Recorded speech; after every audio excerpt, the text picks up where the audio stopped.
শুনলে অবাক হবেন, পৃথিবীর সবচেয়ে ক্ষমতাবান মানুষদের একজন নেপোলিয়ন বোনাপার্ট তার জীবনের সবচেয়ে তীব্র ভালোবাসার বিনিময়ে পেয়েছিলেন অবহেলা, প্রতারণা আর নির্লিপ্ত নীরবতা।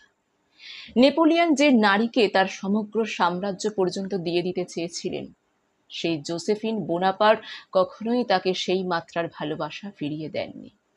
নেপোলিয়ন তাকে যুদ্ধক্ষেত্র থেকে চিঠি লিখতেন, দীর্ঘ আবেগে ভরা চিঠি। তিনি নিজের পকেটে রাখতেন জোসেফিনের ছবি, সময় পেলেই চুমু খেতেন সেই ছবিতে। এমনকি একবার যুদ্ধের মাঝেও সেনাদের চিঠি বিলি করা বন্ধ রেখে নিজের চিঠি নিজেই হাতে লিখে পাঠিয়েছিলেন। অথচ সেই জোসেফিন কখনোই বড় একটা চিঠিও লেখেননি তাকে।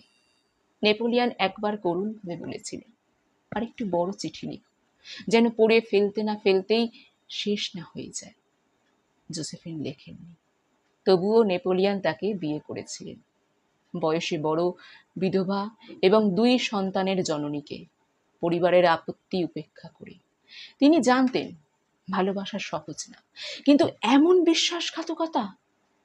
মিশরের যুদ্ধের সময় জোসেফিন নেপোলিয়নের অনুপস্থিতিতে এক সেনাপতির সাথে পরকীয়ায় জড়িয়ে পড়েন। ভালোবাসার এমন নির্মম চিত্র ইতিহাসে খুব কমই দেখা যায়। রেতে ব্ল্যাডবেরির ফারেনহাইট 451 বইয়ের একটি লাইন ছিল, ইট ওয়াজ এ প্লেজার টু বার্ন। যদিও বইটির প্রেক্ষাপট ভিন্ন, তবুও এই লাইনটি পড়ে যেন হৃদয়ে একটা আগুন জ্বলে ওঠে, ভালোবাসার আগুন, যেটা জ্বলে কিন্তু আলো দেয় না, পুড়িয়ে ছাই করে ফেলে। ভালোবাসা এক অদ্ভুত ব্লাইন্ড স্পট।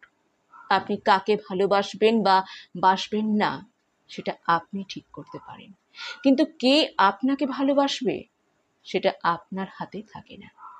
ভালোবাসা পৃথিবীর এমন এক ব্যবসা যেখানে লোকসান নিশ্চিত জেনেও আমরা বিনিয়োগ করি, আবারও করি।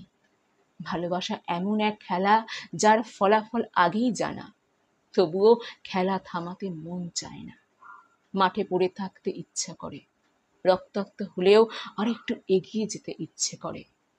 এক আফ্রিকান প্রবাদ বলে, ভালোবাসা এমন এক অত্যাচারী শাসক যার হাত থেকে কেউ রক্ষা পায় না। এ কথা শুনে মনে হয় এর চেয়ে সত্যি কথা আর কিচ্ছু নেই। ভালোবাসা একমাত্র আবেগ যেটা আপনাকে মানুষ করে, আবার একই সাথে ভেঙে চুরমার করে।